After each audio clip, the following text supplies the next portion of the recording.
Com 25 anos de crescimento sustentável e inovações tecnológicas, a ISOeste revolucionou o mercado de telhas térmicas e painéis isotérmicos no Brasil.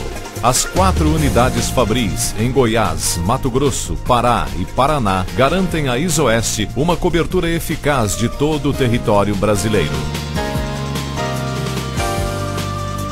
Pautada na qualidade em cada detalhe, a linha de produtos da ISOeste destaca-se pelas soluções eficazes nos setores industriais de alimentos, frigoríficos, farmoquímicos e demais construções comerciais e industriais. Lajes com EPS. Guia prático passo a passo.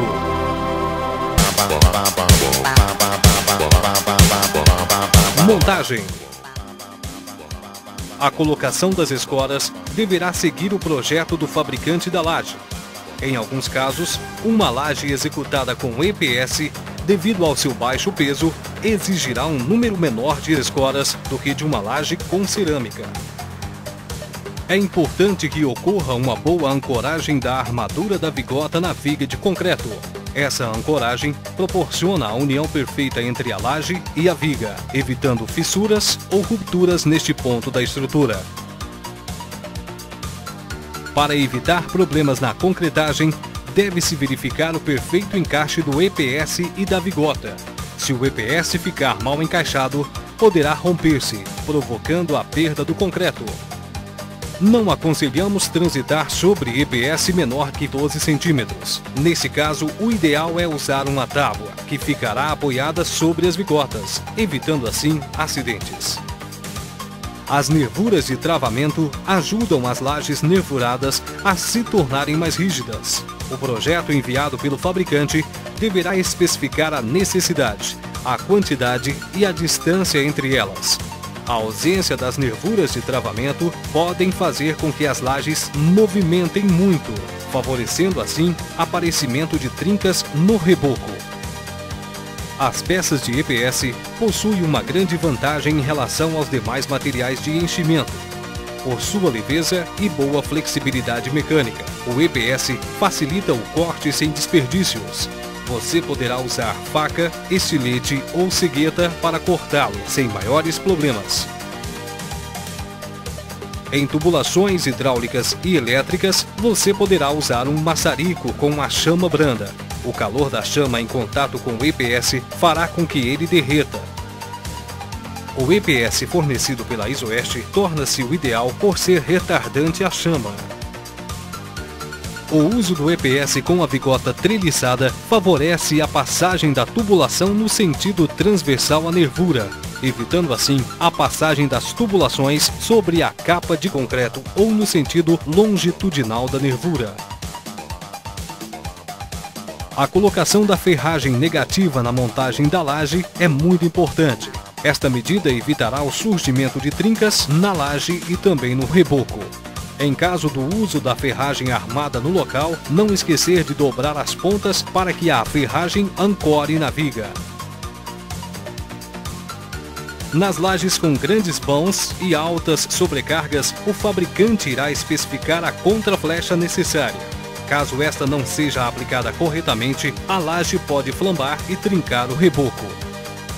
Na montagem de uma laje de 50 metros quadrados, vale ressaltar um dado interessante. O tempo utilizado para transportar o EPS será de apenas 11 minutos. Com o bloco cerâmico, este tempo poderá ultrapassar 3 horas, utilizando-se a mesma quantidade de operários. Ao final da montagem, o operário poderá verificar que o tempo gasto em relação a uma laje com enchimento cerâmico foi 50% menor e o desgaste físico inferior ao normalmente apresentado.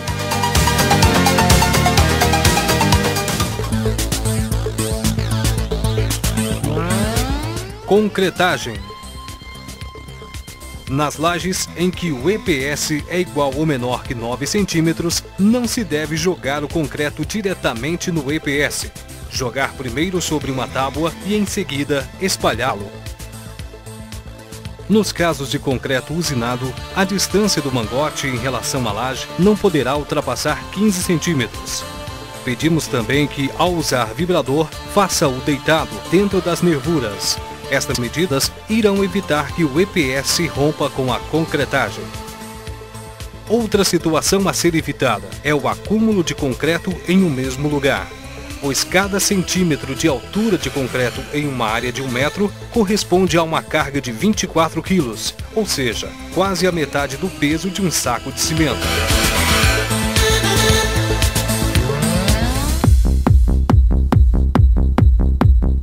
Revestimento. Para maior aderência do reboco ao EPS, é necessário usar um aditivo, que deverá ser adicionado na água do chapisco, na proporção de 2:1, conforme instruções no rótulo. O chapisco deverá ter espessura mínima de 3 mm, preparado com um traço forte na seguinte proporção: 2 medidas de areia grossa mais 1 medida de cimento. O reboco, ao contrário do chapisco, deve ter sua espessura o menor possível, e o traço ideal é 8 medidas de areia fina, 2 medidas de cal, 1 medida de cimento.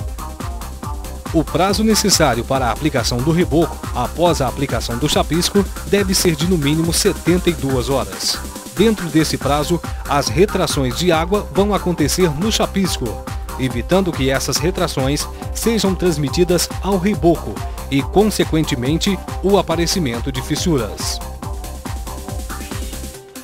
Algumas situações podem favorecer o aparecimento de trincas no reboco. Ausência da ferragem negativa, ausência das nervuras de travamento, ausência da contraflecha, chapisco menor que 3 mm, reboco com traço forte, então maior retração, retirada do escoramento antes da cura total do concreto, montagem da estrutura do telhado após a laje rebocada, rebocar antes da cura total do chapisco e excesso de saibro na areia ou areia de má qualidade. As trincas por retração hidráulica ou evaporação da água, que ocasionalmente aparecem no reboco, se estabilizam rapidamente, não aparecendo novamente após a aplicação da massa corrida. Nos grandes centros, o reboco em lajes vem aos poucos perdendo espaço. O uso do gesso é cada vez maior, devido à rapidez na aplicação e o baixo custo. Nas lajes com EPS, o gesso tem uma ótima aderência, dispensando até mesmo o uso do aditivo. O gesso em placas também aparece como ótima opção. Além do seu baixo custo, permite que toda a tubulação possa ser colocada posteriormente, agilizando assim o andamento da obra, além de facilitar a manutenção da mesma. Lajes com EPS.